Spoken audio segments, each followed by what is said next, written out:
광상의 형성 강의를 시작하겠습니다. 2단원의 학습 목표는 화성 퇴적 변성작용을 통해 광상이 형성되는 과정을 설명할 수 있다.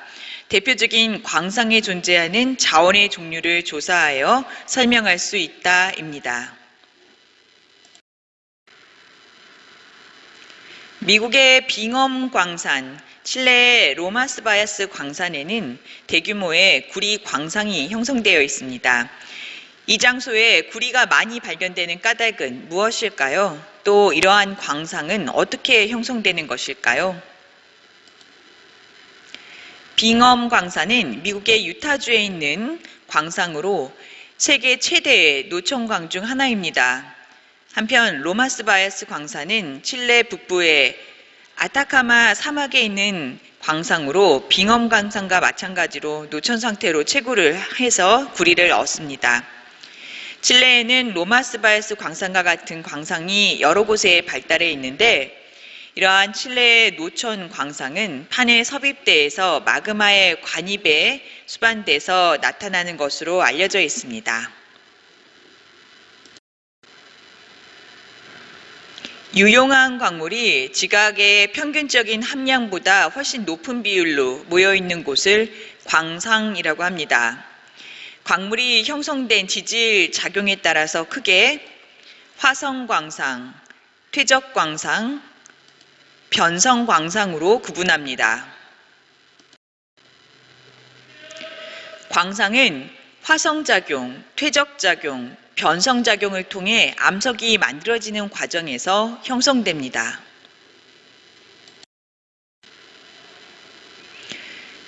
마그마가 냉각되는 과정에서 유용한 광물이 정출돼서 형성된 광상을 화성광상이라고 합니다. 일반적으로 대규모의 관이밤 주변이나 화산 분출이 일어날 때 생성됩니다. 정마그마 광상은 고온의 마그마가 냉각되는 초기에 용융점이 높고 밀도가 큰 광물이 정출되어 형성되는 광상입니다. 이곳에서는 자철석, 크롬철석, 백금, 니켈과 같은 광물이 산출됩니다. 페그마타이트 광상은 남아있는 마그마가 냉각되는 후기에 마그마가 주변의 암석을 뚫고 들어가 형성되는 광상인데요.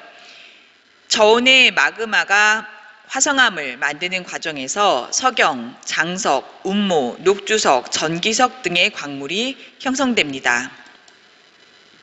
마지막으로 열수광상은 마그마가 냉각되고 남은 열수 용액이 주변 암석의 틈을 따라 이동해서 굳어져서 형성이 되는데요. 여기에 금, 은, 구리, 납, 아연, 수은 등의 광물이 정출되게 됩니다. 지표의 암석이 풍화, 침식, 운반, 퇴적되는 과정에서 형성되는 광상을 퇴적광상이라고 합니다. 먼저 표사광상은 풍화된 광물이 흐르는 물에 운반되는 동안 밀도가 큰 광물이 하천 바닥에 쌓여서 형성이 되는데요. 여기에 금, 백금, 다이아몬드, 주석 등 풍화에 강하고 밀도가 큰 광물들이 주로 산출됩니다.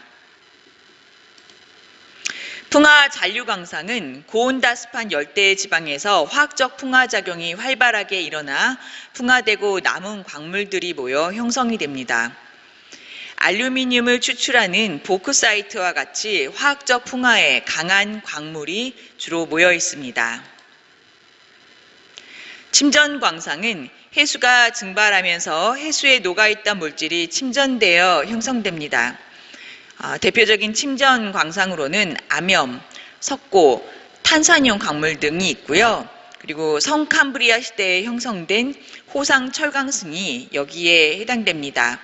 이 호상 철강승은 철이 산화돼서 침전된 어둡고 밝은 줄무늬가 교대로 나타나는 그런 구조를 하고 있습니다. 지각 변동이 일어날 때 기존 광상이 열과 압력에 의해서 변성작용을 받아 형성되는 광상을 변성광상이라고 하며 교대광상과 광역변성 광상이 있습니다. 변성광상에서 산출되는 대표적인 광물로는 우라늄, 흑연, 활석, 남정석 등이 있습니다. 지금까지 광상의 형성에 대해서 살펴봤는데요. 핵심 개념 확인하기 문제 풀어보겠습니다. 1번. 마그마가 냉각되는 과정에서 광물이 정출되어 형성된 광상은 무엇인가? 화성광상입니다. 2번. 보크사이트 광상이 형성되는 지역의 기후는 어떠한가?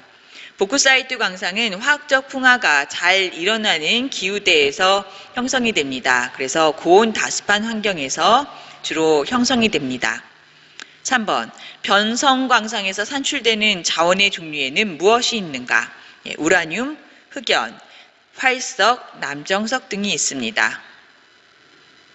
자, 다음은 어떤 이야기인가요? 네, 또 최근에 많이 나오는 이야기 중에 히토류 얘기를 들어보셨을 거예요. 네. 네, 한창 화제가 됐었는데 얼마 전에는 이 히토류가 중국과 미국의 외교 분쟁에서 중요한 화두로 떠오르면서 주목을 받기도 했습니다. 예. 이 히토류가 무역 전쟁 속에서 중국이 미국을 압박하는 수단이 되고 있다는 네. 소식 저희가 몇 주에 걸쳐서 전해드리고 있는데 맞습니다. 이 자연계에서 매우 희귀한 광물이다 이런 뜻에서 히토류라는 이름이 붙었다고 네. 알고 있거든요. 좀 더 정확하게 설명해 주시죠. 네, 맞습니다. 이 말씀하신 대로 뭐 이름 자체에서 알 수 있듯이 이 히토류라는 이름 자체가 희귀한 흙이라는 뜻입니다. 이 우리가 학창 시절 배웠던 원소 주기율표를 보시면 뭐 네. 수소는 H, 칼슘은 CA 이런 기호들이 있는데요. 예. 그 주기율표에 있는 17개의 원소가 이 히토류에 포함이 됩니다. 17가지가 되거든요. 네, 이 몇 가지 이름을 좀 예를 들자면 뭐 이트륨, 디스프로슘, 네오디움 이런 원소들이 있는데 네. 뭐 우리가 흔히 들어보기는 힘든 그러네요. 그런 그렇죠. 종류들이죠. 뭐 하나가 아니라 여러 개의 원소들이 있는 건데 네. 자, 희소성이 있다고 하는 걸 보면은 확실히 구하기가 좀 힘든 좀 광물인 것 같아요. 네, 뭐 사실 매장량 자체는 히토류가 이 지구상에 좀 풍부하게 매장이 돼 있는 편이라고 합니다. 근데 문제는 너무 고르게 퍼져 있어서 아주 여러 곳에 걸쳐서 조금씩 매장이 돼 있다는 건데요. 네. 한 곳에서 충분한 양을 얻기가 힘들고요. 또 네. 있다고 해도 우리가 쓸 수 있을 만큼 농축된 어떤 광물의 형태가 아니라 네. 이걸 다시 추출해서 써야 하는 형태로 나오기 때문에 이 순수한 금속 형태의 시료를 얻으려면 이 엄청난 양의 광석을 채굴을 해서 갈아서 정제를 해야 하는 과정이 필요합니다. 네. 그래서 아무래도 이 확보하기가 어렵다는 측면에서 네. 이 히토류는 좀 희소성이 큰 원료라고 그렇게 보고 있습니다. 네. 자, 그런 히토류 생산량의 대부분을 차지하고 있는 중국이 수출 금지 카드를 만지작거리니까 미국뿐만이 아니라 전 세계가 함께 긴장하고 그렇죠. 있는 모습인데요. 네. 대체 히토류가 얼마나 가치 있는 자원이길래 그런 걸까요? 이 한마디로 히토류를 첨단 산업의 비타민이다 이렇게 말한다고 합니다. 네. 우리가 이 생명 유지를 위해서는 비타민을 많이 섭취할 필요는 없지만 필수죠. 일정 양을 그렇죠 꾸준히 섭취를 해야 되잖아요. 네. 마찬가지로 히토류도 아주 적은 양을 사용해도 되지만 이 첨단 산업에 안 쓰이는 곳이 거의 없을 정도로 필요한 존재입니다. 실제로 이 우리 생활 속에서도 히토류가 많이 쓰이고 있습니다. 네. 스마트폰이 대표적으로 뭐 부품이라던가 뭐 디스플레이에 히토류가 들어가 있고요. 또 TV나 스마트폰에 들어가는 뭐 LCD, LED에도 이 히토류가 쓰이고 있습니다. 또 뭐 카메라 렌즈라든가 형광등, 뭐 어떤 수술용품 이런 종류에도 원료로서 아주 적은 양의 히토류가 쓰이고 있습니다. 네. 뭐 적은 양이지만 정말 다양하게 쓰이고 있는데 네. 이렇게 히토류가 쓰이고 있는 그런 이유가 있을까요? 네. 히토류가 일단은 화학적으로 굉장히 안정된 구조를 가지고 있어요. 또 네. 이 건조한 곳에서도 잘 견딜 만큼 내구성이 아주 강하고 네. 가장 중요한 건 열전도율이 굉장히 높습니다. 그래서 이 특히 전자기기의 성능을 높이는 데는 아주 적은 양만 써도 큰 역할을 할 수가 있는데요. 네. 예를 들자면 이 히토류의 하나인 네오디뮴을 이 자석에 넣으면 자력이 10배 강해집니다. 그러니까 이 전자제품에 들어가는 자석 크기를 10배 이상 줄여도 성능은 그대로 유지가 되는 거죠. 예. 또 요즘에 우리가 광섬유 많이 사용을 하는데요. 이 광섬유에 히토류를 조금만 넣으면 빛 손실률이 1%까지도 줄어든다고 합니다. 그러니까 아무래도 뭐 활용도에 비해서는 굉장히 적은 양만 써도 되기 때문에 네. 효율이 높다고 볼 수 있겠죠. 그러니까 들어가는 양에 비해서 성능이 월등하게 좋아지니까 당연히 중요한 자원이 될 수밖에 없겠어요. 네, 맞습니다. 뭐 미래 기술이라고 불리는 우리가 뭐 전기 자동차라던가 네. 뭐 신재생 에너지 개발에도 히토류가 반드시 필요하고요. 또 네. 이 첨단 기계들이 갈수록 크기가 작고 또 가벼워지고 얇아지는 네. 추세잖아요. 그러니까 적은 양으로도 이렇게 성능을 높일 수 있는 히토류가 있다면 뭐 여러 분야에서 더 많이 쓰이게 되겠죠. 네. 네, 미중 무역 분쟁으로 히토류가 좀 이슈가 되고 있는데 미국, 중국이란 이 고래 싸움에 좀 네. 새우등이 터지는 일이 없기를 바라겠습니다. 네, 네. 오늘 말씀 고맙습니다. 광물과 암석의 이용. 2단원의 학습 목표는 우리 생활에서 유용하게 쓰이는 광물과 암석의 사례를 발표할 수 있다입니다.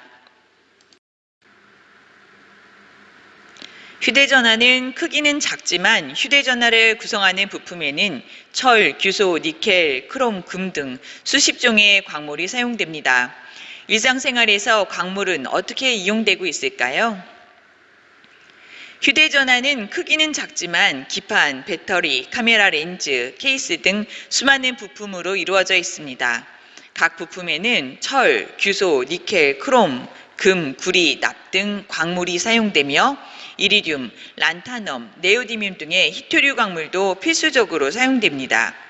또 휴대전화 외에도 건축 자재, 전자부품, 생활도구 등 거의 모든 도구에 광물과 암석이 필수적으로 이용됩니다. 일상생활이나 산업에 이용되는 광물을 광물자원이라고 합니다. 광물자원에는 금속이 주성분인 금속광물자원과 이를 제외한 비금속 광물자원으로 구분합니다. 금속광물 자원은 자연 상태에서는 대부분 화합물의 형태로 산출되기 때문에 필요한 광물을 추출하기 위해서는 재련 과정이 필요합니다.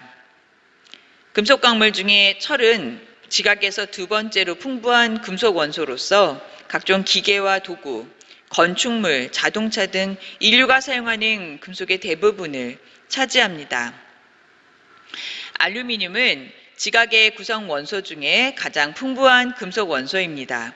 하지만 재련 방법이 어려워서 사용되지 못하다가 19세기 말 효율적인 재련법이 발견됨으로써 지각의 구성 원소 중에 가장 풍부하다는 특징을 바탕으로 현재는 널리 쓰이고 있습니다. 전기가 잘 통해서 고압전선, 전기 제품 등에 이용이 되고요. 쉽게 녹슬지 않고 가볍기 때문에 창틀, 알루미늄 캔, 주방 용기 등에 이용이 됩니다. 구리는 부식에 강하고 전기와 열을 잘 전달하여 전기 재료, 합금 전자제품에 이용이 됩니다. 망가니즈는 철의 합금 재료입니다. 건전지, 유리, 의약품의 재료로도 이용이 됩니다. 히토류 광물은 지각의 농축된 형태로는 거의 존재하지 않지만 현대에 들어서는 전자산업, 항공, 우주산업 등 첨단 산업 분야에 필수적으로 이용되는 광물자원입니다. 비금속 광물자원은 대부분 재련을 거치지 않고 직접 제품의 원료로 이용되고 있습니다. 석영은 각종 유리의 원료, 광학기구, 전자부품 등에 이용이 되고요. 장석은 유리, 에나멜, 유약, 치과용 재료 등에 이용이 됩니다. 고령토는 도자기의 원료로 이용되고 있고요. 활석은 종이, 페인트, 화장품의 원료 등에 이용됩니다.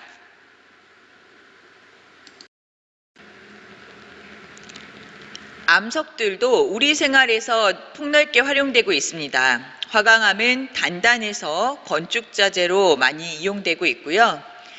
대리암은 무늬가 아름답기 때문에 건물의 벽이나 바닥을 장식하는 데 이용됩니다. 또한 석회암은 시멘트나 비료의 원료로 쓰입니다.